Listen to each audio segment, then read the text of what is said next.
रजनी को बचपन से ही पेंटिंग का बहुत शौक था। वो हमेशा से ही पेंटर बनना चाहती थी, पर उसके माँ और पिताजी ने उसको कभी भी इस चीज के लिए सपोर्ट नहीं किया और उसकी शादी नीरव से हो गई। नीरव रजनी को बहुत प्यार करता था, पर रजनी हमेशा चुपचाप ही रहती। वो इस शादी से खुश नहीं थी। वो ये शादी नहीं करना चाहती थी। उसे तो हमेशा से पेंटर जो बनना था। अपने इस सपने को वो नहीं पूरा कर पाई, इसलिए वो हमेशा उदास रहती थी। रजनी, बहुत ही बढ़िया फिल्म लगी है, कल देखने चले?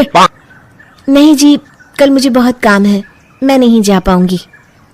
अच्छा तो कोई बात नहीं, संडे को चलते हैं। देखिए, मुझे फिल्म देखना पसंद नहीं है। आपको जाना है तो चले जाइए। नीरव को मना करके रजनी वहां से चली जाती है और अपने बैग को खोलकर उसमें बंद पड़े ब्रश और कलर्स को देखकर रोने लगती है। रजनी, चलो ना कहीं बाहर खाने चलते हैं, कुछ तुम्हारी पसंद का। जी, मुझे नहीं जाना, मेरी तबीयत ठीक नहीं है। रजनी वहां से चली जाती है। नीरव को समझ नहीं आता कि रजनी उससे इतना दूर क्यों रहती है। वो जब भी उसके साथ वक्त बिताना चाहता है, रजनी कोई ना कोई बहाना बना देती है। एक दिन घर पर कोई नहीं था। रजनी घर का सारा काम जल्दी से खत्म कर लेती है। घर पर अकेले होने के कारण वो सोचती है कि वो आज पेंटिंग करेगी।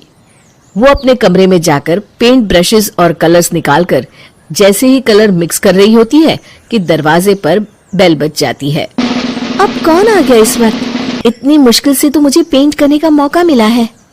रजनी दरवाजा खोलती है तो उसकी सास अपनी सहेलियों के साथ खड़ी होती है और सब घर के अंदर आ जाते हैं।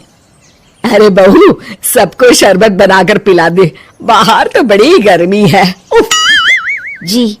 रजनी पेंट ना कर पाने से उदास हो जाती है। उसे गुस्सा भी आ रहा होता है कि उसने इस शादी के लिए हाँ क्यों कह दी। वो रसोई में जा रही होती है कि उसकी सास उसे रोकती है। बहू, सबके खाने का भी इंतजाम कर लेना, आज का लंच तो ये सब यही करेगी। हाँ। रजनी बिना कुछ कहे रसोई में चली जाती है। सबके लिए खाना बनाती है। सब खाना खाते हैं और रजनी घड़ी देखती है कि ये सब कब जाएंगे ताकि वो अपनी पेंटिंग कर सके। जब शाम होती है तब सब चले जाते हैं अपने घर। अरे बहू, सब तेरे खाने की तो बहुत तारीफ कर रहे थे, सबको बहुत अच्छा लगा खाना। आपको मुझे सुबह बताना चाहिए था ना कि आपकी सहेलियां आ रही है। पता भी है कितना वक्त लगा सारा खाना बनाने में। अरे बहू, तू ऐसे कैसे बात कर रही है मुझसे? तो और कैसे बात करूं? मैं इस घर की कोई नौकरानी नहीं हूं कि इतना काम करूंगी। रजनी अपने कमरे में जाकर दरवाजा बंद कर लेती है। शाम को जब नीरव आता है तो उसकी माँ उसे पूरी घटना के बारे में बताती है। क्या रजनी ने आपसे इस तरह बात की माँ?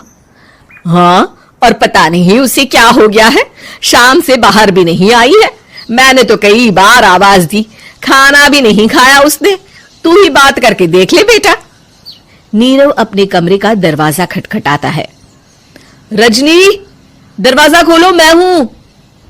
रजनी दरवाजा खोलती है और फिर वापस जाकर अपने बिस्तर पर लेट जाती है।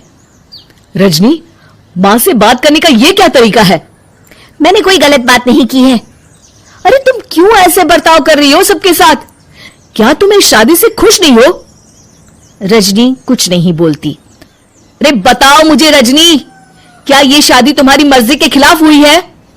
हाँ, मैं ये शादी कभी नहीं करना चाहती थी। तुमसे क्या, मैं किसी से भी शादी नहीं करना चाहती थी। रजनी रोने लगती है। चुप हो जाओ रजनी, बताओ मुझे, तुम क्यों नहीं करना चाहती थी शादी? रजनी बेड के नीचे से अपने पेंटिंग्स, कलर्स, ब्रश, पेपर्स निकालती है। इतने में उसकी सास भी कमरे में आ जाती है। ये देख रहे हो, ये थे मेरे सपने। मैं पेंटर बनना चाहती थी, पर माँ पापा ने कभी सपोर्ट नहीं किया और मेरी शादी करवा दी। मेरे सारे सपने टूट गए। हर वक्त बस गुस्सा आता रहता है मुझे। मैं जानती हूँ कि आप लोगों की इसमें कोई गलती नहीं है, पर मैं क्या करूं, मुझे समझ में नहीं आता।